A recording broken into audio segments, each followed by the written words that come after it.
report either. Well, you weren't at the meeting, Larry? I'll bring you a coffee. You want me to bring a coffee? Okay, here we are on a Friday morning at Point of Fair. It's May 14th, where we already passed May Day. That's a whole nother celebration. But we're back here after a year to ponder about what happened here at Point of Fair a long, long time ago. We wanted to promote a very special event that's coming up in June of 2010. So we stopped out here today. Even the puddles dried up for us. Isn't that a nice thing to have? We had a little rain overnight. John Zerlo was on his knees for the first time since 1962. No, last Sunday. Oh, last Sunday. Say, please don't rain. We got to promote this big event. John, how are you? I'm fine, Gordy. Nice of you and Calvin to I come. believe that you're fine as long as you don't cough on me this morning. This is a bad morning. First of all, you said here we are Friday morning when I should be in Plattsburgh, but took the morning off to be with you people. And yes, I do have a cold, so bear with my voice. John Zerlo, well known in the area as a resident of Point of Fair. How far do you live from here? Maybe, 1,000 feet? 1,000 feet? Well, we've got a bunch of area residents, so when it comes time to bear arms, I guess we could handle it, couldn't we? Any kind of mass invasion? Actually, we are on the opposite end of the point from where I live. And this is the end of the point, of course, that we will be talking about later with other people that we have present regarding the reenactment of the confrontation that happened in 1760. It's easy to get excited just when you drive by this area. Number one, it's one of the most beautiful spots in the world. As I drove by and saw a sign that said Lake Champlain, I talked back to the sign this morning and said, I know that. I've been here before. This is a fantastic spot. For those people who don't know who John Zerlo is, they use the word icon a lot these days, but he defines the word. He's been a stalwart here in the North Country for a long time. He put his vote where his mouth was and decided to get very active in county government, and so is his son. John is the county clerk. But you were born and brought up here in the Northern Tier, John? I was, and I'm glad you didn't say county jerk. Some people say county jerk, but it really is the county clerk. I'm not very good at spelling, but I'm not that bad, John. Yes, I was here. My father and mother came up in 1935 for employment reasons and made their life here from New York City. And my brother and I were both born here. I was born here in 38, my brother in 37. I knew he was a lot younger than me. He was, there's not much, not much. But they made their lives here, and I made my life here. My brother, after being educated, left the area and went out on his own throughout other parts of the world.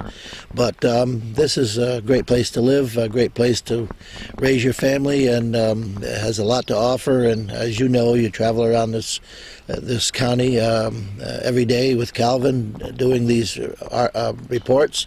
And what better place? I mean, politically, environmentally, educationally, this is a great quality of life. There's no question. Let's go back a little bit now. Where's your brother Gene live now?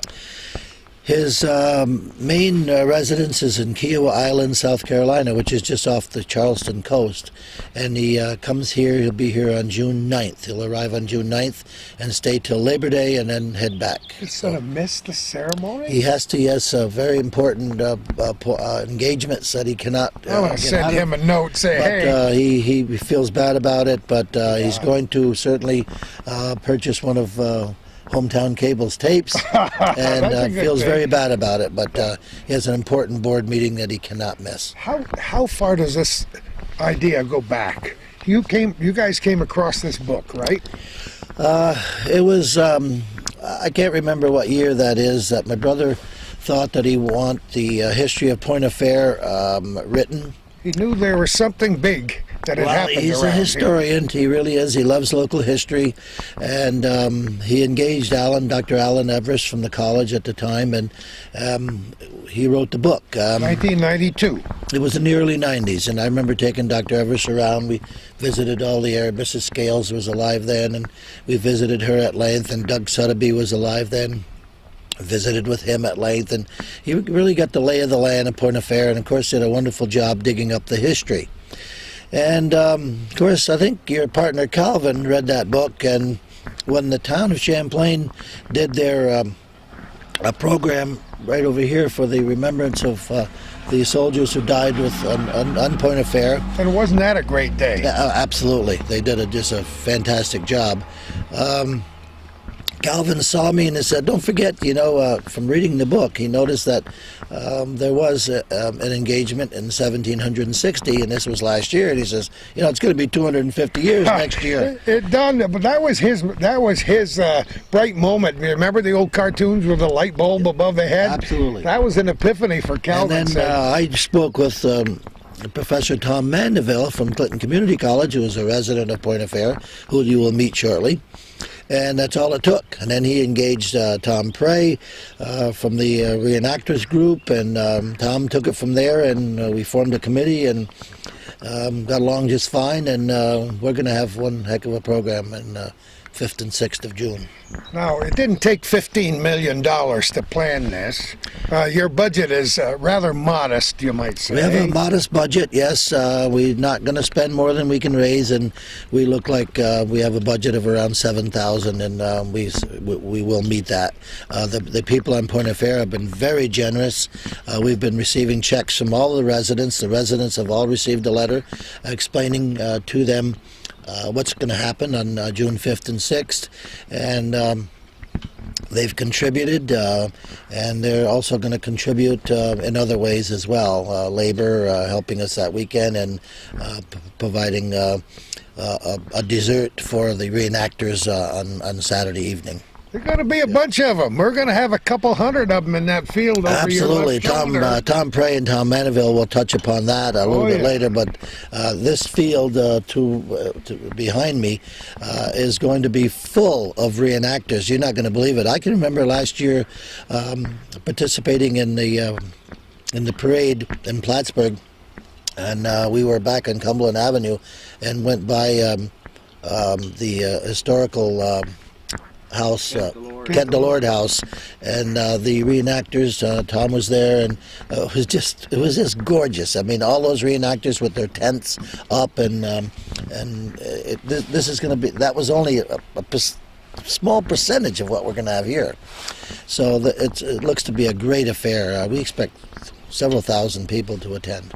An affair at Point of Fair. That's correct. Oh, I was just thinking, when you and I were young, Maggie, back in the olden days, there weren't very many reenactors going on here. There have been events through the years, but now, at the drop of a hat, we'll bring in hundreds of reenactors, and there isn't anybody of any age who doesn't enjoy the reenactors coming to town. Absolutely, and again, I'm not going to allude to that because you have Tom Prey and Tom Mandeville here. They're going to get into that, but there's more and more reenactors today than there were then, and that's the reason. It's quite an organization, quite a fraternity that they have that's far and wide, extends into almost all of the states, and certainly into Canada, and we have a lot of area states participating, and certainly many from Canada, as Tom will allude to. It's going to be great. We're going to have a lot of fun talking about all of this today. I just want our camera.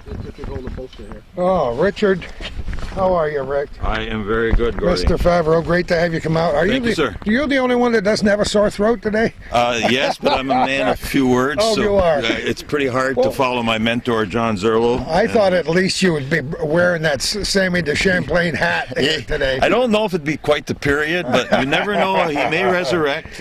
That's a very nice looking poster, and this is going to be a great event, isn't it? It certainly is, Gordy. We're very, very proud, and we encourage the local residents as well as anyone in the perimeter, I don't care how far it is, to come and participate and enjoy the two-day celebration.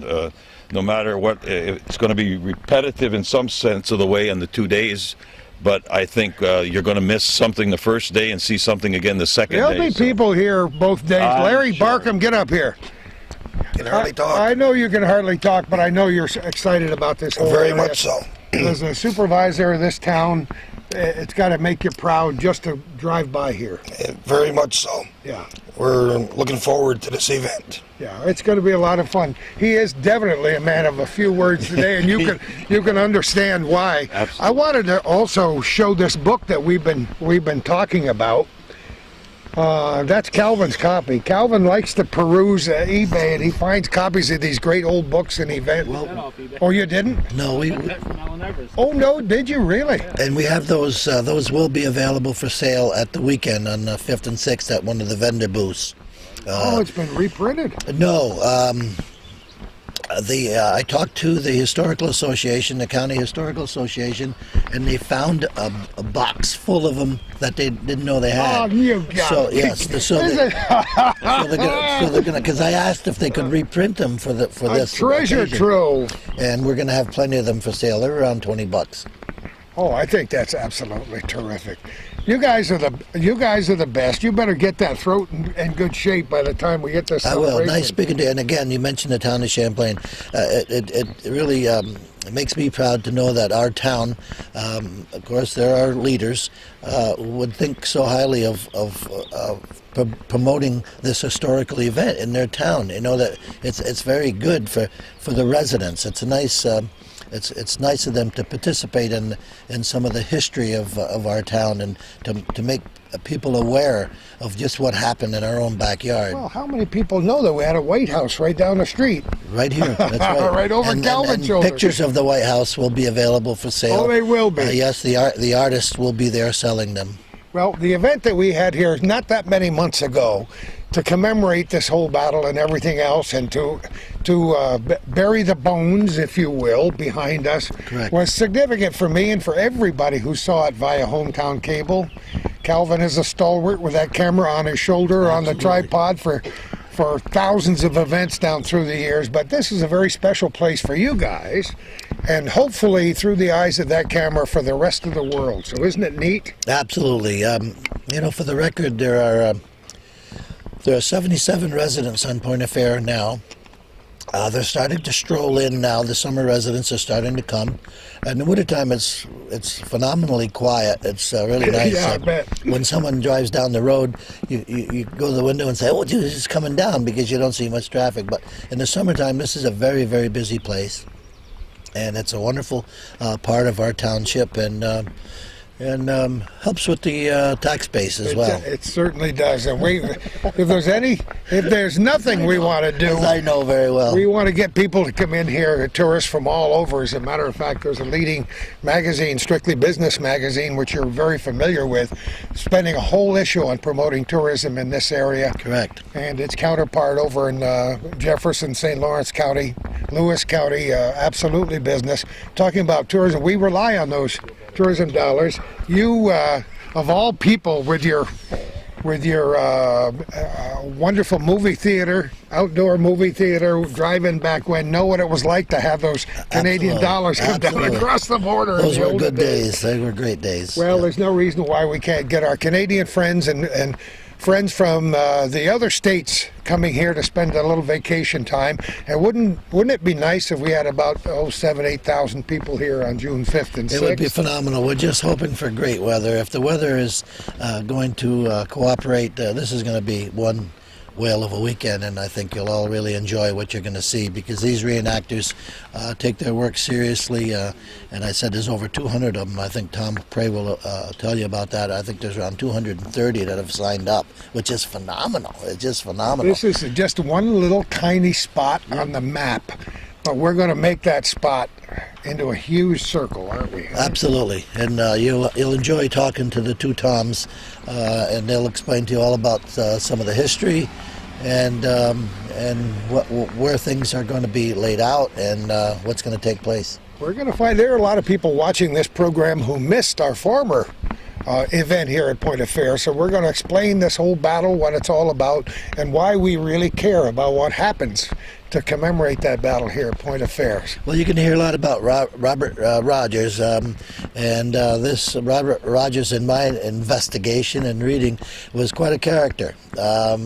He grew up in New Hampshire, moved to Massachusetts, and was a kind of a renegade, and he was a frontiersman, and he's the one that engaged all of these fighters. And I like to use the word Rambo, because a lot of young people have seen the Rambo movies.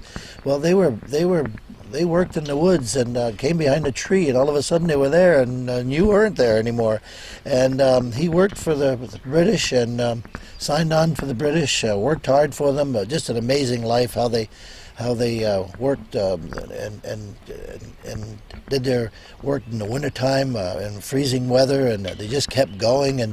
And then turned out that he died in poverty because the British didn't pay him, and he had to pay his men, and he ended up in a debtor's home, and it was quite a story about his life. And I'm sure the Toms can talk more about that. But Robert Rogers, you can hear a lot about him this weekend because that's why the weekend is here.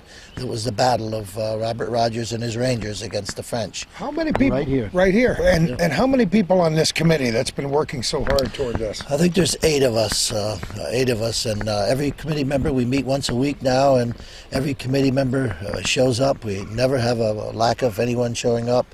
Everyone participates. They all have duties to do, and it's a fun committee. We've had, I've been on a lot of committees in my life, and this particular one, I just can't wait for the committee meeting. I mean, everyone is so cooperative. We work so hard, and we're getting so much done. I mean, it's falling into place like crazy. We've hired a cart bus. We've got parking facilities on the point. We've hired a cart bus that's going to keep circling the point, picking up people at the designated parking areas, so they won't have to walk. And we can't have all the traffic. There's going to be no traffic down in here. This road, Scales Road, is going to be blocked off, and there's only going to be one vehicle. And blocked off on the other end at my house. Only one vehicle will be coming through here, and that's the cart bus dropping off visitors. We're going to get a much bigger chapter in the history books, I hope, when this is all over, don't you? Well, I think so. I mean, it's 250 years. It's a long time. It's not going to happen again, and so we might as well make the best of it this year. We'll do it. John Zerlo, you're the best. You're a good friend for these many years. I wish I told my wife that. I'm afraid you're going to have to get somebody else. She knows it, I'm sure. Thanks so much, John. We'll Good. continue Nice our to see you. interview. Have a wonderful day, my friend. There's Robert Rogers. It certainly wasn't a self-portrait. We got it off a T-shirt. It's going to have to do for now, folks. I got the 2 Thomases with me here today. How are you, Thomas? Pretty good. How are you, Thomas? Always Thomas good. Mandeville and Tom Prey, delighted to have you here in uniform on a cool day in the 14th day of May 2010. They're the only ones wearing wool. That's The smart ones. One of the great virtues of reenacting. You don't even need the long johns, do you, huh? It's also a drawback when it's 95. Oh, that's true. And I've seen you guys sweat more than once in those parades. This is a significant place, historically, and I know both of you agree. Oh, it certainly is. It's been a key point in history for more than 250 years, in fact. So, We're from delighted- native times to right up till today. We're delighted to be able to commemorate that 250th this year, Tom. I know you agree. Well, it's definitely my favorite place. It's one of Robert Rogers' greatest victories. In fact, it is his greatest victory. And to have this all come together, I mean, after last year when we had the memorial and we did a discussion of it, and it just like took off, and I'm just a small little part of it, and I'm loving every minute of it. Thomas, why don't we have why hasn't there been a bigger chapter on what happened here in the history books? Well, for a long time, there were no markers whatsoever. We're now going to have some interpretive panels. We hope to have more historic markers put in place. It's the actual battle. Much of it took place in the swamp, which deters visitors, obviously. But a lot of people don't even know Point of Fair exists, quite frankly. I mean, it's, out here on a dead-end road, and people drive by the road on 9B, but they really don't know what's out here, and certainly don't know what a strategic spot it was for many different armies, the British, the French, and the Americans. I think people who watch this maybe will decide to take their families, put them in the car, even before the big event in early June, and take a little spin off Route 9B in that circle that is the Point of Fair Road. Yeah, I think you're starting to get more recognition. We definitely have put out a lot of posters the last few years with the memorial here. Tom has also led some college tours through here. We've done part of that, and I think in the papers it's starting to pick up. It gets way beyond, like at that period of time, the politics of the time, where you had Rangers and light infantry who were outshining the British regulars. So it was downplayed. You had Robert Rogers, who definitely had a history of being the man of the hour and the man for the problems that arose. But that also caused him problems with jealousies and other officers who the politics were against him. So I think that was like the first page of where it was hidden, and it's been kind of repeated ever since, but it's coming back. We're opening the book Yeah. again. Tom Mandeville, you're still a professor at Clinton. Yes, I am. Been History, there and 20 years. How many other subjects besides history? I mainly teach American history, but I also teach state and local government. And it all goes together, isn't it? It's one big package. And you're involved in a lot of other things. Yes, I do summer workshops. Tom and I do them together for teachers every summer. We've both worked for History America Tours as professional guides, and Isn't it fun? we like to have fun with I history. mentioned a few minutes ago when we were talking with John Zerlo how nice it is to have reenactors coming in here by the hundreds and thousands every year, where there was a big dearth for a long time where, not very many reenactors came here to this part of the North Country. Well, actually, for here, we've been turning them away. Don't you love it?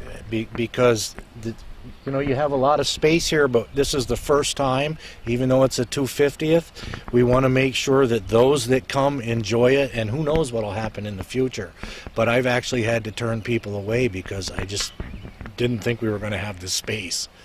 But they're definitely interested. There's 18 French units coming. Oh my. And there's gotta be kidding. there's like 12 British, and with light infantry, Rangers and provincials and bateaumen. There's going to be a lot of people here, and probably about 60, 70 camp followers. So there'll be women and children. Well, never mind. I was going to call them baggage. That's what they were called. That's what they were called at the period. Well, it's not politically correct anymore. But they'll be here too, and Yeah, there'll be a lot, hopefully, going on. Well, it should And be. Tom is portraying today Major Robert Rogers, and I'm portraying Ensign Wood of the British Light Infantry, who died here that day. And, part of with Rogers, Tom was talking about how he outshined a lot of the commanders, and I think he was kind of like a bad penny to General Jeffrey Amherst. Amherst would send him on impossible missions, hoping he wouldn't come back, but he always came back. You're smiling, and isn't that the truth?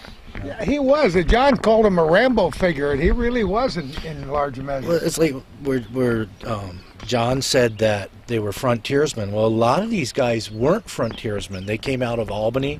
They were clerks, booksellers.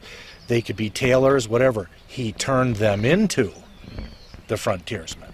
He would train them, and it was amazing what he was capable of doing with farmers and people who weren't used to fighting in the woods. He actually built this corps up, and at that period of time, the light infantry was starting to follow his example. They were shortening their muskets. They were carrying lighter loads. They were the attack forces. It was a significant part in American history. Some of us tend to forget, not the three of us because we're so interested in this kind of thing, that our American history is not very long-lived. 250 years ago, that was almost the very beginning, wasn't it?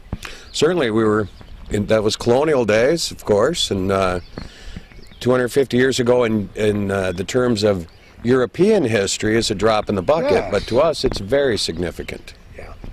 And a comment on the popularity of reenacting. I relate to in fact, just a couple weeks ago I was relating to my classes when we were talking about the GI Bill and the baby boom which followed. Part of the reason why reenacting is so popular today is because of baby boomers. Baby boomers can afford the gear. have the time to devote to it. And we all remember when we were young, Tom, remember how much we loved to play Army as little boys? Well, this doesn't get any better. Oh, I know. I can tell just by looking at you guys every year, watching your enthusiasm. It helps a great deal when you become a student of the history. Well, also with reenacting, it's what I've always liked about it is its family values. My whole family is involved in reenacting, and you'll find that with most reenactors. If the husband comes, the wife is there also, and the children, and they all love history. And it's like there are people much more involved than Tom or I and some of the units that we're in authenticity. But each person brings to reenacting something. Every time I attend an event, I learn something from somebody else, and to me, that's the draw. And it turns it into living history.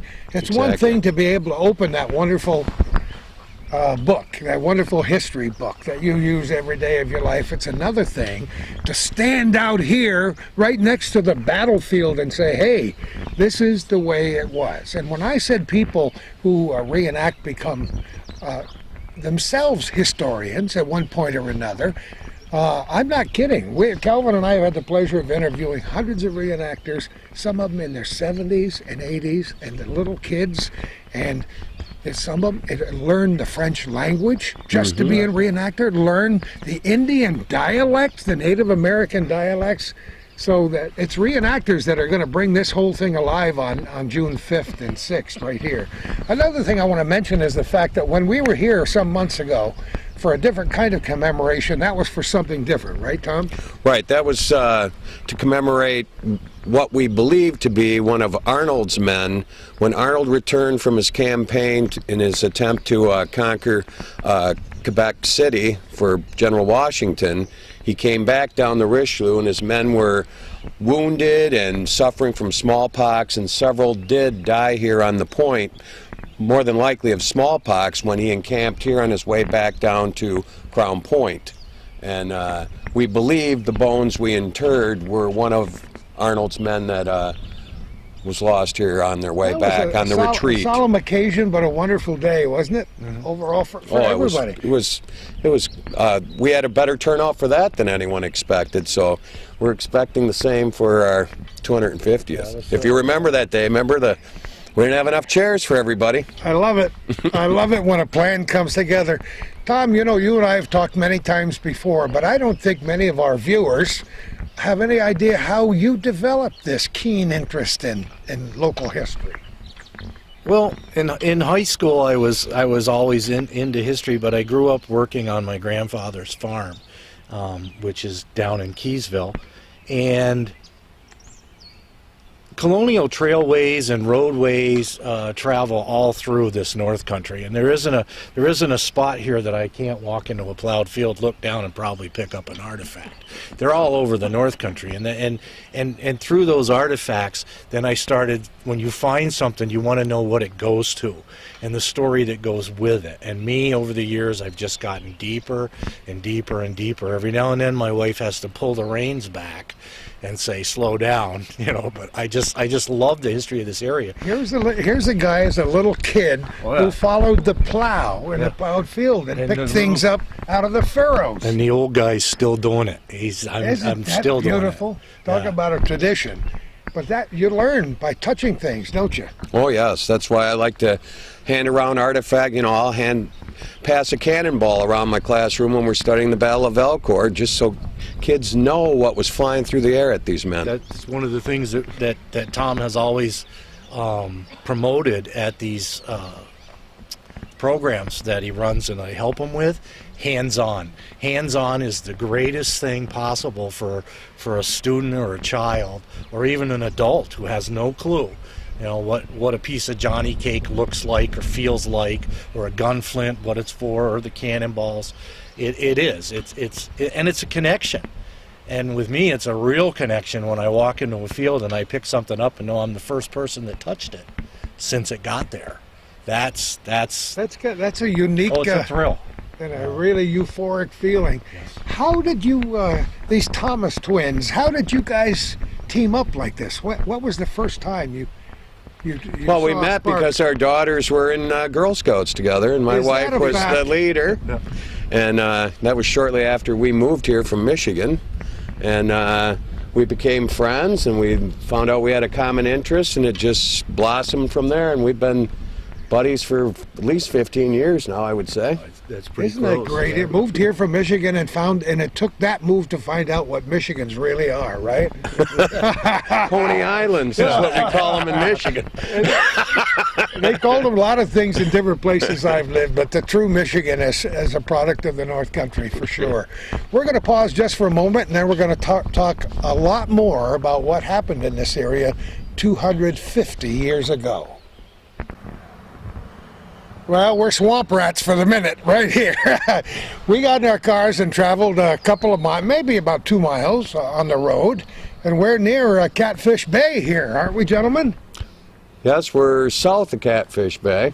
Catfish Bay is to the north there. But right off the Point of Fair Road. This is all state land here that we're standing on.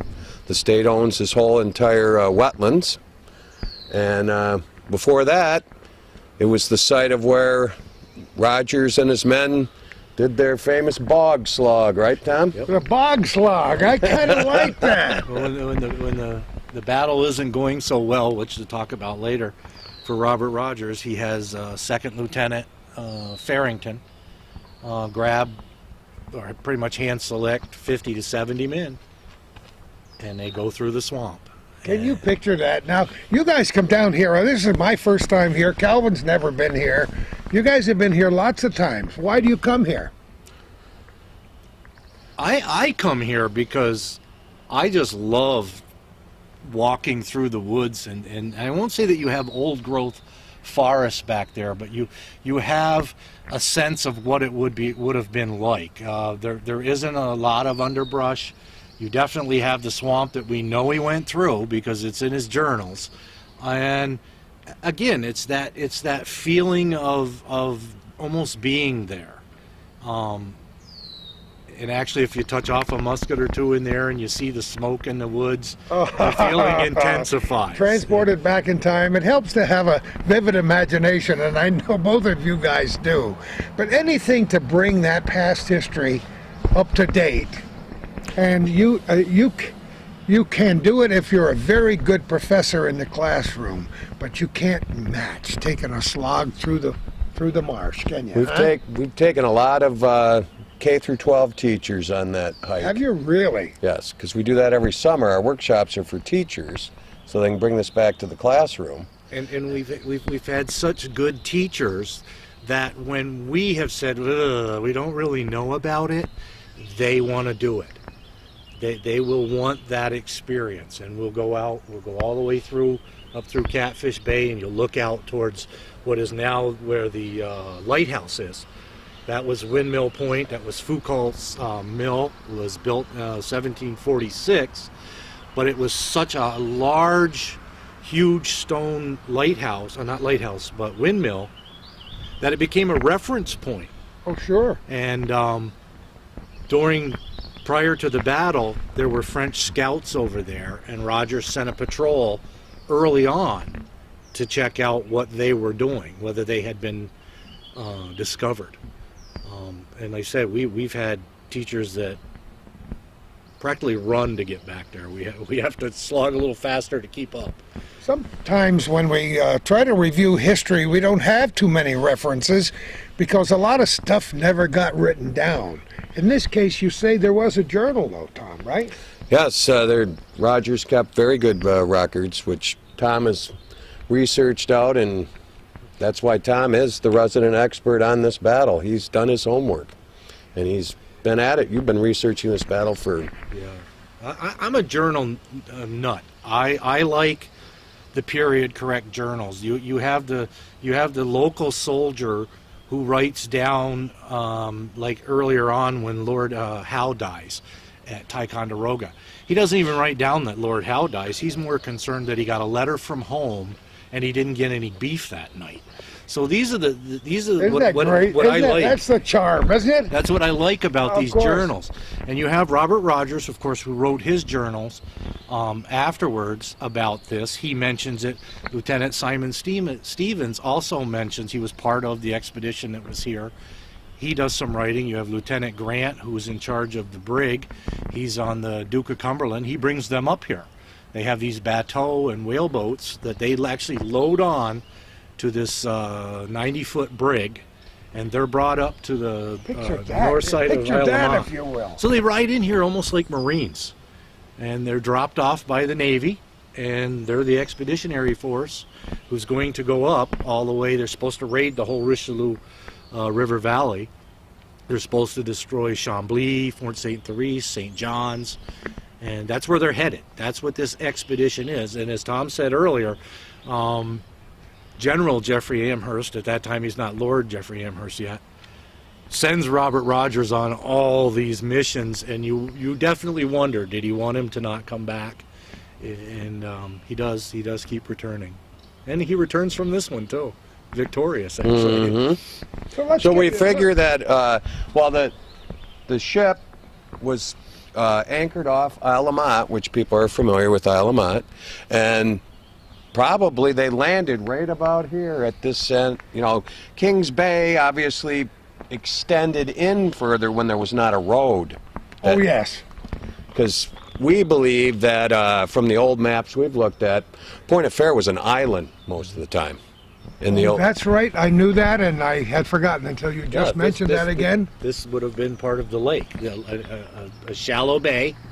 Yeah. And you now have this roadway. And when the Rochester family was first coming out here, they didn't have the road. There was no road here, and they said that they in the winter crossed over the ice to go to school. Of course, So we've heard that story before. It was an island at the period when Rogers was We here. would urge our viewers who are not familiar with this area, or even if they know generally what this area is about because they live here, to open up a map.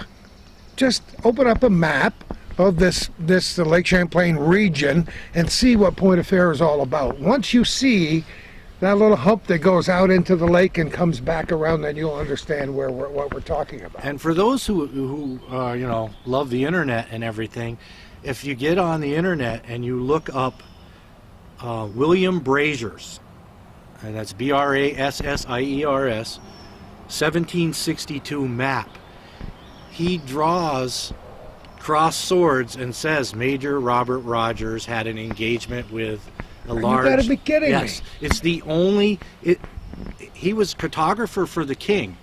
Yeah. It's the only battle site in the Champlain Valley that he puts on this map. And it's here at Point of Fair. and another draw for people that, you're encouraging people to come up here and see this, probably a lot of bird enthusiasts already have, or if they haven't, this spot that we're standing in right now, this state wetlands, made it in the top eastern bird watching spots of Audubon magazine last year. No kidding. Yes.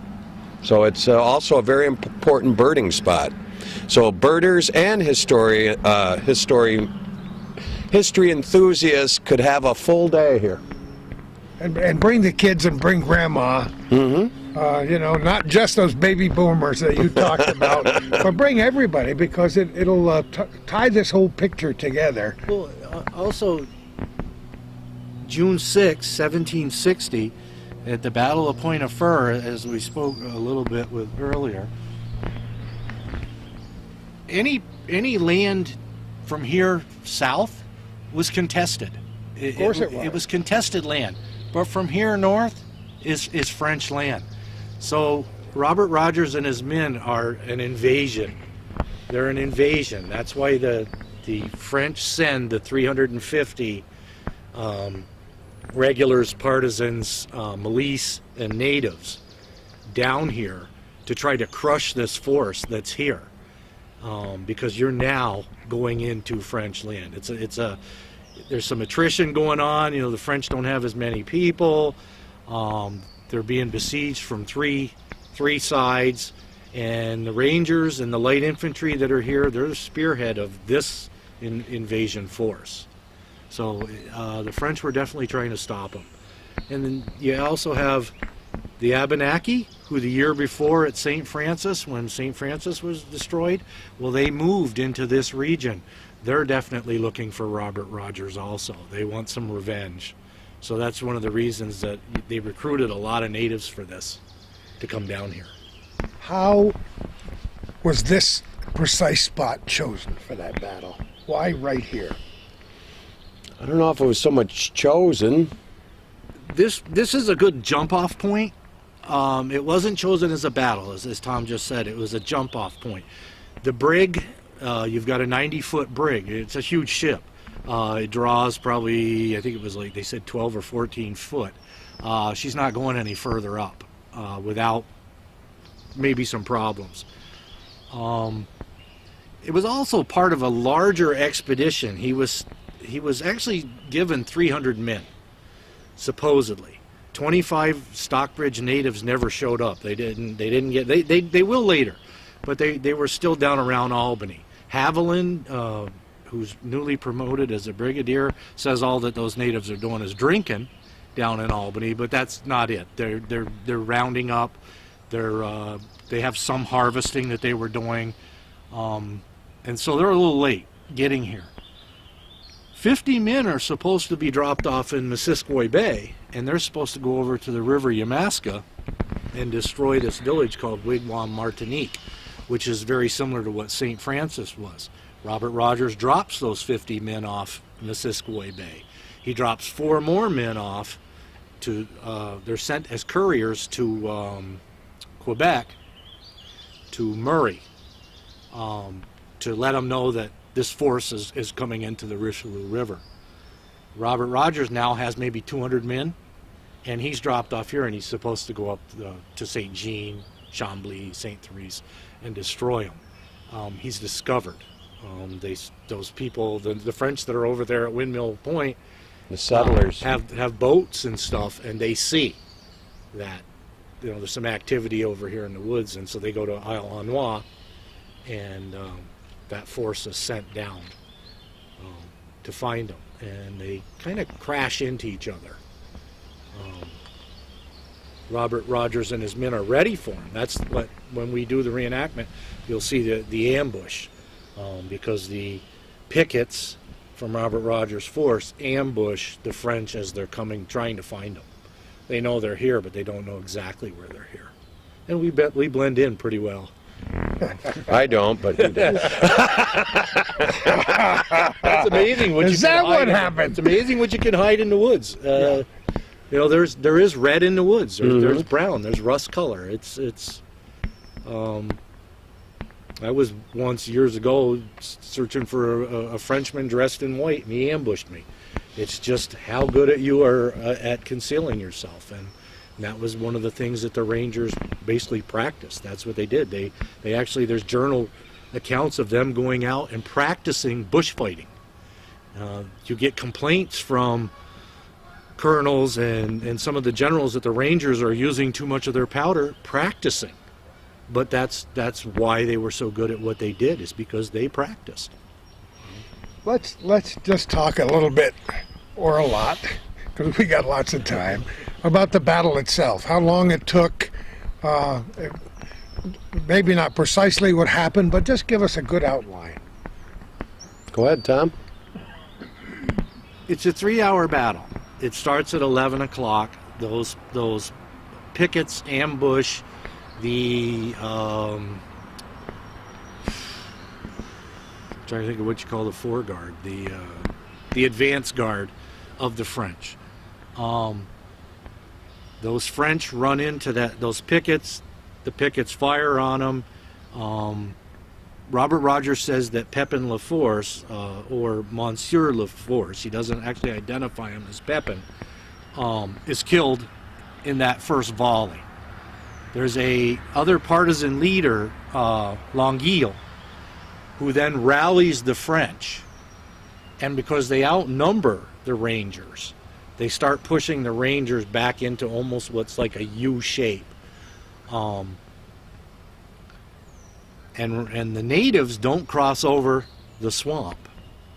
So Robert Rogers has those 70 men under Second Lieutenant Jacob Farrington travel through the swamp, and they crash into the natives on the French left flank, who then fall into the milice, who then fall into the regulars, and then they all push them north. And if you go over there's a little ridge over here on the other side of the swamp. There's another swamp. It was a cedar swamp, and the French all retreat into that cedar swamp, and Robert Rogers calls his men back by whistle because he doesn't want them to then be ambushed. And then they basically fall back and lick their wounds.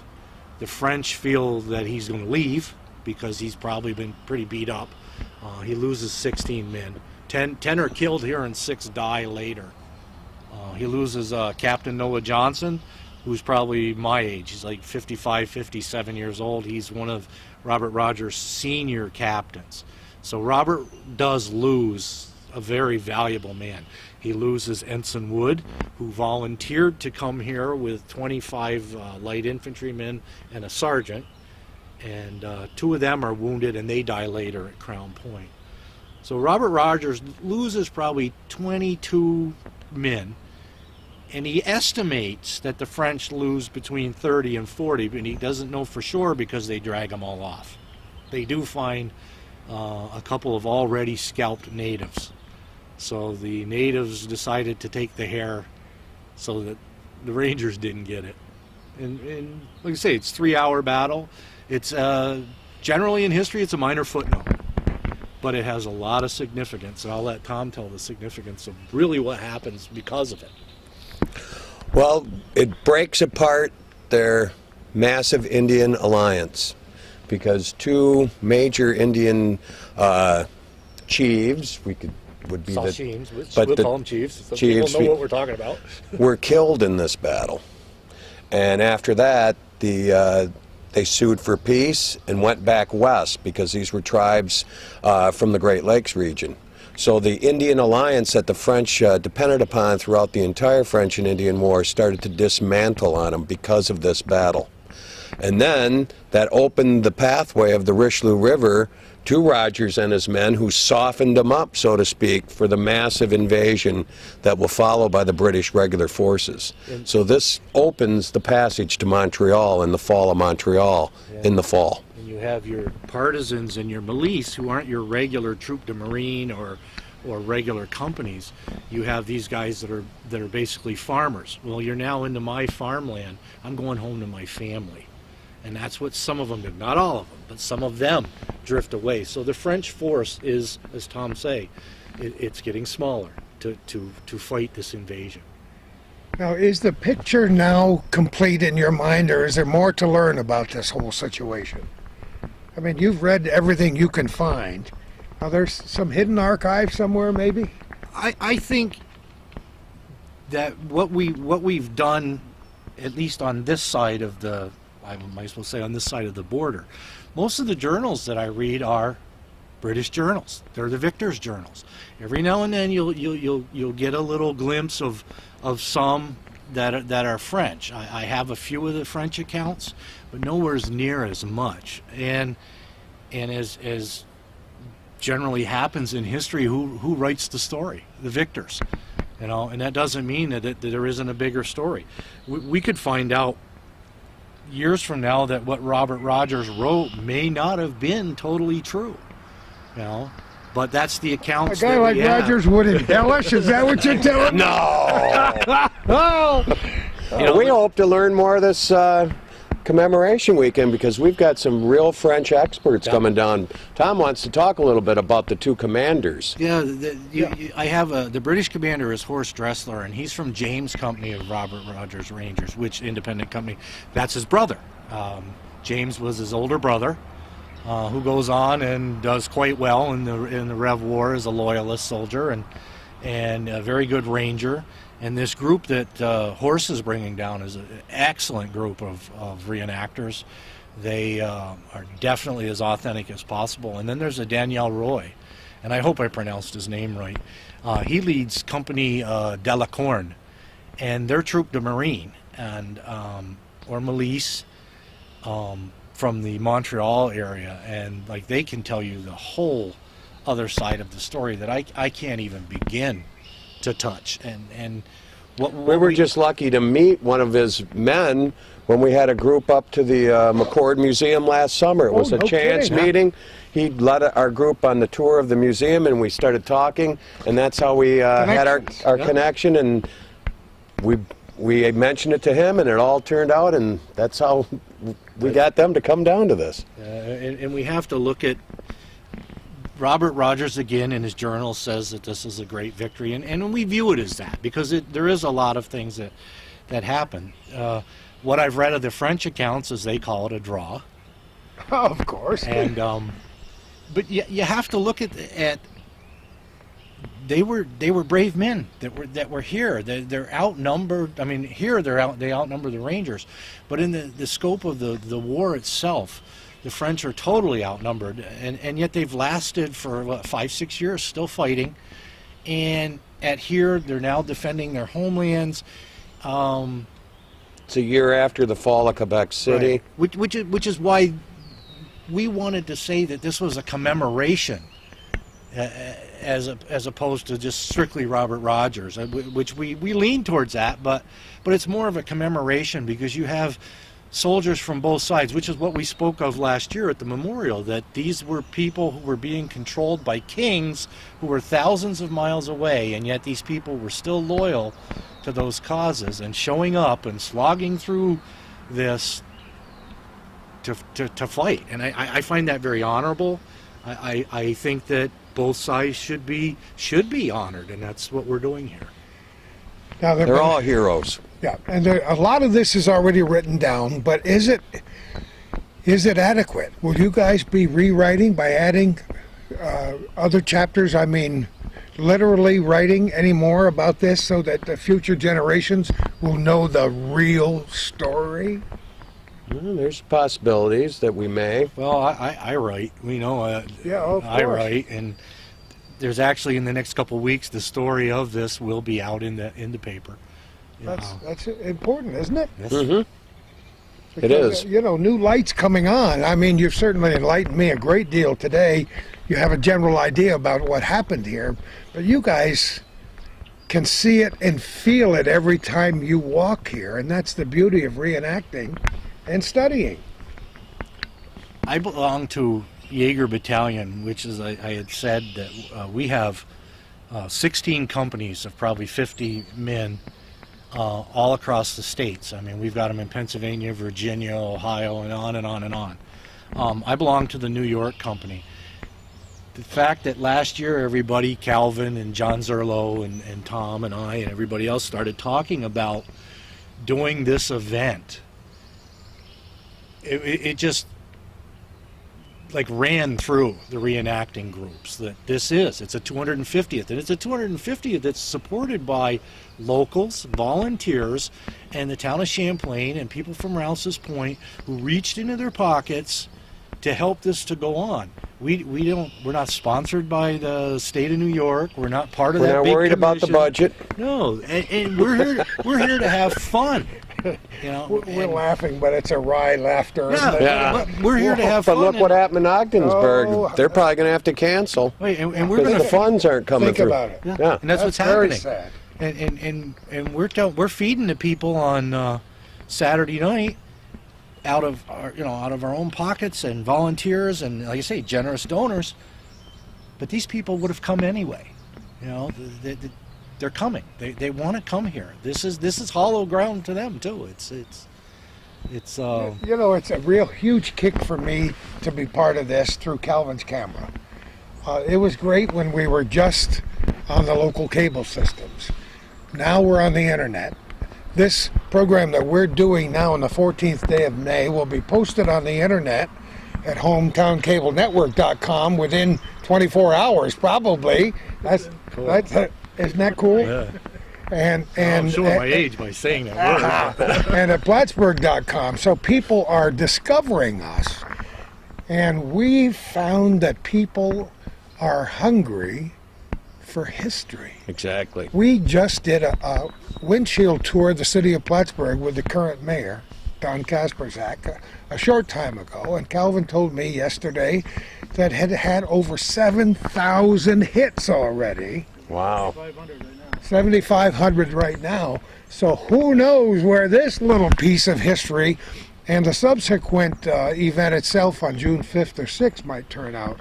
But it's possible to jump onto the world map in just a few seconds now with that internet. Well, that's what I like about your show is because, again, I'm a history nut, but I'm a history nut in those things that I've been interested in. Sure. So it's like Rev War and colonial period. And then all of a sudden you guys, I'll be flicking through and you guys will do a show on a building somewhere that I don't know anything about. And That's not possible. It's historical. Yeah, well, it is possible. There's a lot that I miss that you guys cover, and I enjoy that. And that's why I'm honored that you guys are filming us in this and bringing this little part, like you say, our little corner, to your viewers, because there are a large majority who have no idea. We don't mind using this moment in time to make a little history of our own. This program itself now becomes an archive, becomes historical. We don't mind patting ourselves on the back, except I'm too old to reach there anymore. I'll do it for you. Because it's nothing against the mainstream media of all kinds, but this program, Calvin had a vision many years ago that when we present a topic, we would present the whole topic.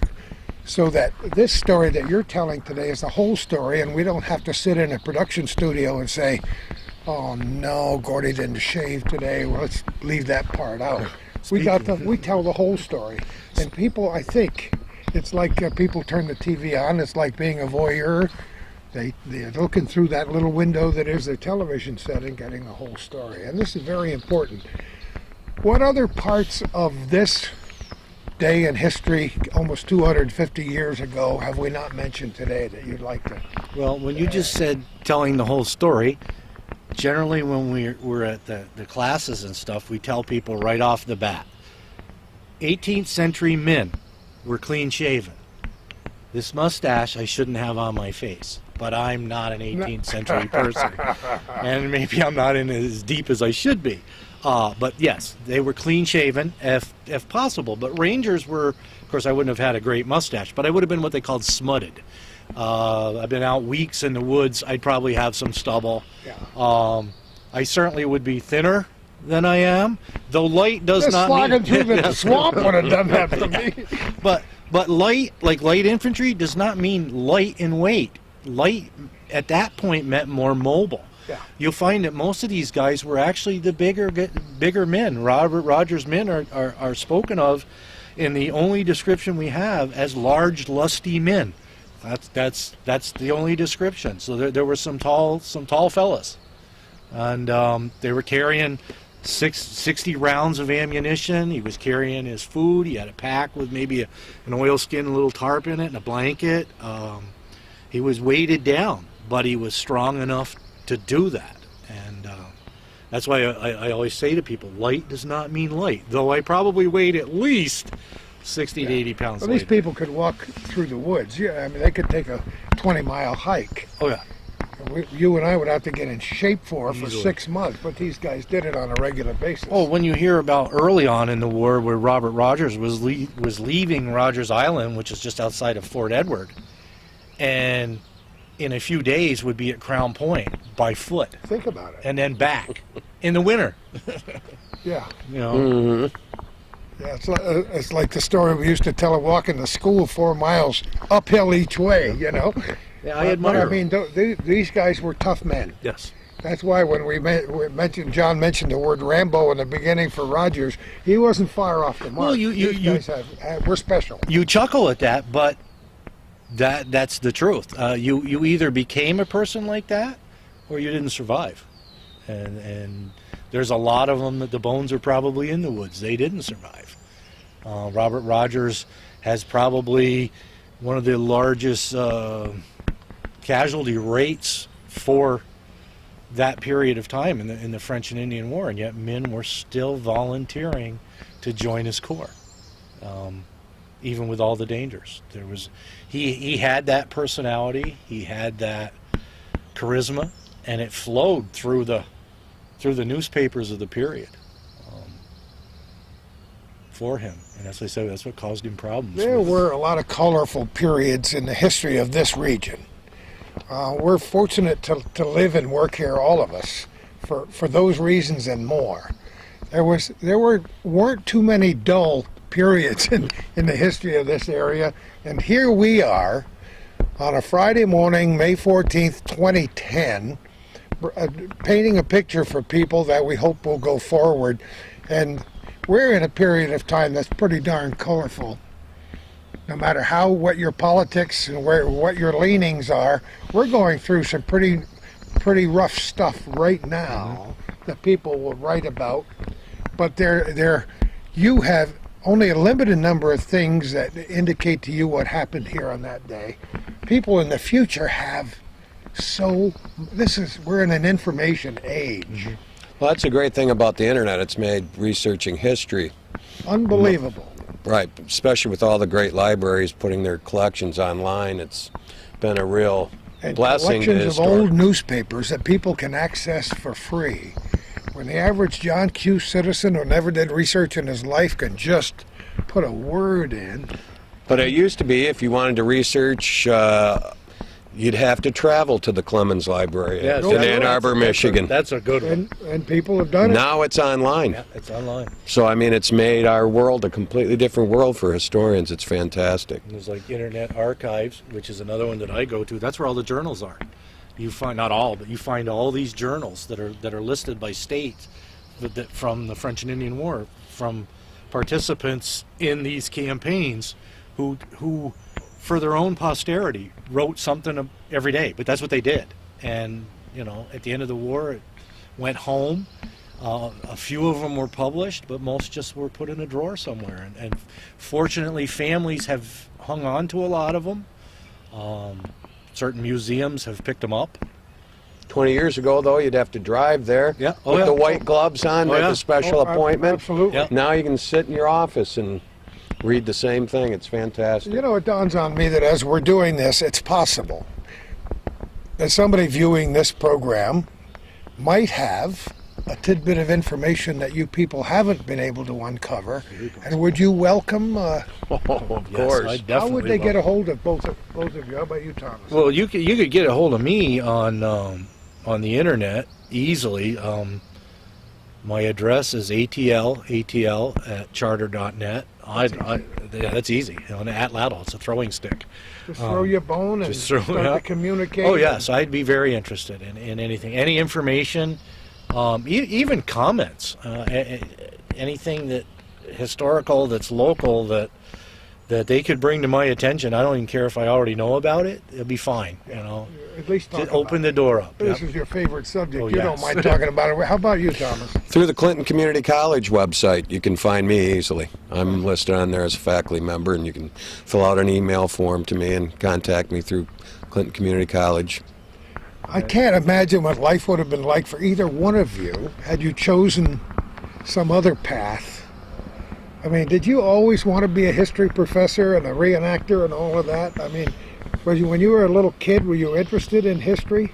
Yes, I was. I didn't know I'd be a history professor, but by the time I was at a community college myself, I made that decision. Isn't it great? And this is a good time to pay tribute to our local institutions of education, higher education. We have good school systems, both public and parochial around the North Country, but Clinton Community College has a special soft spot in my heart. And it's nice. Tonight's our graduation. Tonight is the graduation as we're doing this on the 14th, and I know you've always loved history because I can just picture this ragged little kid walking through the fields, That's why I going wasn't. through the clods of mud. That's why I wasn't that good a worker at the Praise Farm, because I was always looking for stuff. It's like my grandfather would pull me out of the lower fields and put me up on the higher fields, hoping I wouldn't find anything up there. But that's where the old farmhouses and the Colonial Tavern was, so I was finding colonial stuff there. But I was going to be an archaeological draftsman. I went to I went to Canton. ATC. I got a drafting certificate for the year, and then there was a foreign war on the far side of the. Oh, yeah, we kind of remember something like that. And I had a low draft number, and so I went into service, and I did my time in the service. I came out, and I was like, it was just one of those points where I was looking for a job, and the Department of Corrections had one, and I spent 27 years there. But every summer, after I met Tom, I arranged swaps and vacation time and everything, so I could work with him. I think we ought to do a little DNA on you guys here. You probably are, maybe you were related somewhere 7 or 8 generations ago. Certainly related in your common interest in history, and we hope we've been able to generate some of that today. We're going to talk a little more and wrap up this wonderful program as we anticipate early June 2010. We moved again. We're back by the lake shore, right near the turn to the Scales Road off the Point of Fair Road, and there's the famous sign that will lead people to the battle reenactment on June 5th and 6th. We've had a lot of fun today, haven't we, Thomas? Yes, we have. We wanted to put this whole thing into a little more perspective for our viewers so we can get them drooling over the possibility of coming here on the 5th and 6th of June and to go and study history a little bit. Let's just talk about the French and Indian War in general and build a circle around this, what happened here. Well, the French and Indian War was one of a series of wars between the French and the British in their struggle for the control of North America. Most of these wars happened in 2 theaters of action. They happened here in North America and over in the European theater. The French and Indian War was planned in advance by William Pitt, the famous Britishman who was put in charge of putting the war effort together, and the British came up with a strategy to once and for all remove the French from North America. So they put together one of the largest fighting forces in the world up to that point, and one of the problems they encountered was the Americans, or I should say the colonists at the time, had a bad taste in their mouths because they had fought very valiantly in the conflict that preceded the French and Indian War to capture the fort at Louisburg. And it was quite a heroic event to capture Louisburg, but then at the negotiation table, the British gave it back to the French. And after that happened, a lot of colonists weren't that interested in assisting the British in the French and Indian War in the early going. Now, the war began in 1755. Here goes the county clerk. Mr. John, he's going back to work. He's only a little late. Yeah, well, yeah, okay. He's the boss. So, and there was the debacle, of course, at Fort William Henry. Things weren't going very good for the British in the beginning, but that was turned around in great part by Robert Rogers and his Rangers. In the preceding year before this battle, one of the most decisive victories was the fall of Quebec City under the command of General Wolfe. And after that, it was all downhill for the French. And as we mentioned before, this campaign started the campaign to capture Montreal. And once Montreal falls, for all intents and purposes, the French and Indian War is over in North America. It will drag on for another 3 years in the European theater, but then ultimately at the treaty table, the British will obtain their goals. The French will agree to completely evacuate the North America. They'll only have 2 holdings left, a couple of small islands off the coast of Newfoundland they'll maintain for fishing rights, and their colony of Saint Dominique, which today we know as Haiti. And that was the only French presence left in North America after this war.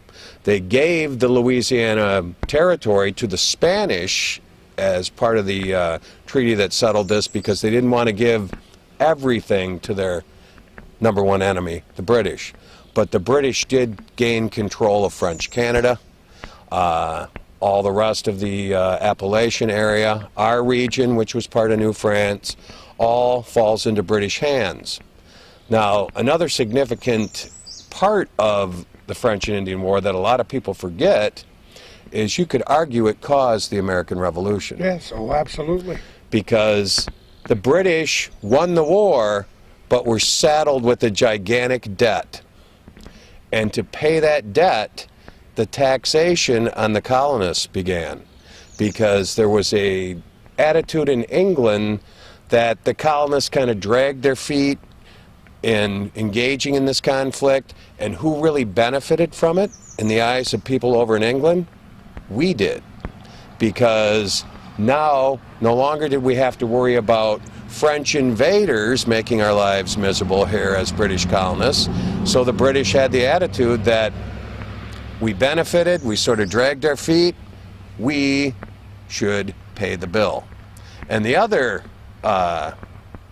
sort of unknown fact to many, there was a young officer trained by the British who fought pretty bravely in the French and Indian War. Who might that be, Tom? George Washington. Got his feet wet in that war, and we all know what he went on to do. And so did Henry Knox, his top general and the first Secretary of War.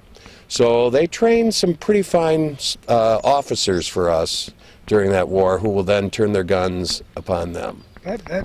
That opens our eyes a great deal as to where this whole thing fit in. And a lot of those well-trained officers who will show up in the Rev War were members of Robert Rogers' forces. I mean, you have Stark, who will end up being a general.